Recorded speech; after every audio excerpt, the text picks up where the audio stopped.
بچوں آپ کا یہ آپ کی اردو کی بک ہے، اس کے جو سبق کا نام ہے اللہ کی حکمت، اور حکمت کا مطلب میں آپ کو بتا دوں دانائی ہوتی ہے، عقل مندی کو بولتے ہیں۔ تو بچوں میں آپ کے سامنے سبق کی ریڈنگ کرنے لگی ہوں، کچھ آپ کے سامنے ڈیفیکلٹ ورڈ آئیں گے، میں ان کا آپ کو میننگ بھی بتاؤں گی، ٹھیک ہے؟ تو ہمارا آج کا سبق ہے اللہ کی حکمت۔ آپ نے حضرت موسیٰ علیہ السلام کا نام تو ضرور سنا ہوگا۔ حضرت موسیٰ علیہ السلام اللہ تعالیٰ کے نبی تھے، جنہیں اللہ تعالیٰ نے بنی اسرائیل کی ہدایت کے لیے بھیجا تھا۔ حضرت خضر علیہ السلام اسی دور کے ایک بزرگ عالم اور اللہ کے پسندیدہ بندے تھے۔ اللہ تعالیٰ نے حضرت موسیٰ علیہ السلام کو حکم دیا کہ وہ خضر علیہ السلام سے علم سیکھے۔ بچوں یہاں پہ یہ ہے کہ اللہ تعالیٰ نے حضرت موسیٰ کو یہ حکم دیا تھا کہ وہ حضرت خضر علیہ السلام سے علم سیکھیں گے۔ حضرت خضر علیہ السلام کو اللہ تعالیٰ کی طرف سے علم حاصل ہوا تھا، ان کو اللہ تعالیٰ کی طرف سے علم ملا ہوا تھا، تو انہوں نے تو پھر اللہ تعالیٰ نے حضرت موسیٰ کو یہ حکم دیا کہ آپ نے حضرت خضر علیہ السلام سے یہ سارا علم سیکھنا ہے۔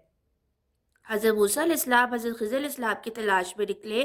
کچھ عرصے کی تلاش کے بعد دونوں کی ملاقات ہوگی۔ حضرت موسیٰ علیہ السلام نے خضر علیہ السلام سے علم سکھانے کی درخواست کی۔ حضرت خضر علیہ السلام نے شاید پر ان کی بات مان لی کہ وہ صبر سے کام لے گا، ان کے کسی کام کی وجہ نہیں پوچھے گی، حتیٰ کہ وہ انہیں خود بتا دے۔ حضرت موسیٰ علیہ السلام نے ایسا کرنے کا وعدہ کر لیا۔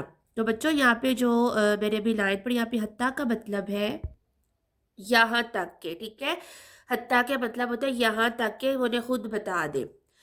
ایک دن وہ دونوں ایک سفر پر نکلے، راستے میں ایک دریا تھا، وہ دریا پار کرنے کے لیے کشتی میں بیٹھے۔ کشتی بڑی شاندار تھی، شاندار اس طرح خوبصورت کو آپ کہہ سکتے ہو، بہت اعلیٰ قسم کی چیز ہوتی ہے اس کو آپ کہہ سکتے ہیں۔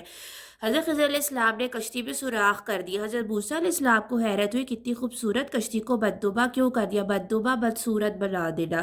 ان سے صبر نہ ہوا اور وہ فوراً بول اٹھے، آپ نے اتنی اچھی کشتی میں سوراخ کیوں کر دیا؟ حضرت خضر علیہ السلام نے جواب دیا، کیا میں نے تمہیں سوال پوچھنے سے منع نہیں کیا تھا؟ حضرت موسیٰ علیہ السلام شرمندہ ہوئے اور آئندہ ایسا نہ کرنے کا وعدہ کیا۔ آئندہ کا مطلب ہوتا ہے کہ آج کے بعد ایسا نہ کرنے کا وعدہ کیا۔ تھوڑی ہی دور گئے تھے کہ وہ ایک نوجوان سے ملی۔ حضرت خضر علیہ السلام نے اس لڑکے کو قتل کر دیا۔ حضرت موسیٰ علیہ السلام ان کی اس حرکت پر دنگ رہ گئے۔ دنگ کا مطلب ہوتا ہے حیران رہ گئے، اور پھر بول پڑے، آپ نے ایک معصوم کا قتل کر دیا جبکہ اس نے کوئی گناہ بھی نہیں کیا تھا۔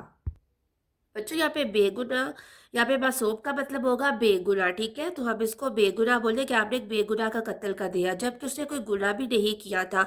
حضرت خضر علیہ السلام نے جواب دیا، کیا میں نے کہا نہیں تھا کہ تم صبر نہیں کر سکتے؟ حضرت موسیٰ علیہ السلام نے پھر چپ رہنے کا وعدہ کیا، اور وہ دونوں آگے چل پڑے۔ راستے میں گاؤں سے گزر ہوا، انہوں نے وہاں کے لوگوں سے کچھ کھانے کو مانگا، ان لوگوں نے انہیں کھانا دینے سے انکار کر دیا۔ اسی گاؤں میں گھر کی دیوار گرنے کو تھی، حضرت خضر علیہ السلام نے اسے مرمت کر دیا۔ موسیٰ علیہ السلام پھر بول پڑے، آپ اس محنت کے عوض کچھ مزدوری ہی لے لیتے تاکہ ہم کھانا خرید لیتے۔ عوض کا مطلب ہوتا ہے بدلے میں، ٹھیک ہے؟ اور مزدوری جو ہوتی ہے وہ اجرت، مطلب کہ جو ہم مزدوری کرتے ہیں، کام کرتے ہیں، اگر اس کے پیسے لے لیتے۔ حضرت خضر علیہ السلام نے کہا، اب ہمارے جدا ہونے کا وقت آ گیا کیونکہ تم اپنے وعدے کے مطابق صبر نہیں کر رہے، لیکن میں جاننے سے پہلے تمہیں ضرور بتاؤں گا کہ میں نے ایسا کیوں کیا۔ تو بچوں جو حضرت خضر علیہ السلام نے اپنے جو علم سے کیا کہ کشتی میں سوراخ کر دیا، ایک نوجوان لڑکے کو قتل کر دیا، دیوار مرمت کی تھی، تو حضرت موسیٰ ان سے پوچھ رہے تھے، تو حضرت خضر علیہ السلام نے وعدہ لیا تھا کہ میں جو بھی کروں گا آپ نے مجھ سے سوال نہیں کرنا، لیکن وہ بار بار اس چیز کا پوچھ رہے تھے، ان کو حیرت ہو رہی تھی کہ یہ آخر ایسا کیوں کر رہے ہیں۔ تو اب وہ ان کو بتا رہے ہیں کہ میں نے ایسا کیوں کیا تھا۔ وہ کشتی جس پہ میں نے سوراخ کیا تھا گاؤں کے غریب لوگوں کی تھی، جس کے ذریعے وہ اپنا رزق کماتے تھے۔ اس گاؤں کا مالک بڑا ظالم تھا اور ہر اچھی کشتی اپنے قبضے میں لے لیتا۔ اب اس سوراخ والی کشتی پر وہ قبضہ نہیں کرے گا، کیونکہ انہوں نے اس لیے سوراخ کیا کیونکہ وہ جو ظالم تھا ان کا مالک گاؤں کا، وہ تھا کہ جب کوئی نئی اچھی کشتی دیکھتا تھا نا تو غریب لوگوں کا یہی کمانے کا ذریعہ تھا، تو وہ اس کشتی پر قبضہ کر لیتا تھا۔ اس لیے انہوں نے اس مالک کے بھی قابل وہ کشتی نہیں چھوڑی، مطلب کہ اس کو بدنما بنا دیا۔ جس لڑکے کو میں نے قتل کیا وہ بڑا ہو کر اپنے بوڑھے ماں باپ کے لیے ذلت کا باعث بنتا۔ ذلت کا مطلب ہوتا ہے رسوائی، اس لیے میں نے اللہ کے حکم سے اسے قتل کر دیا۔ اب اللہ انہیں اس کے بدلے ایک نیک اور فرمانبردار بچہ دے گا۔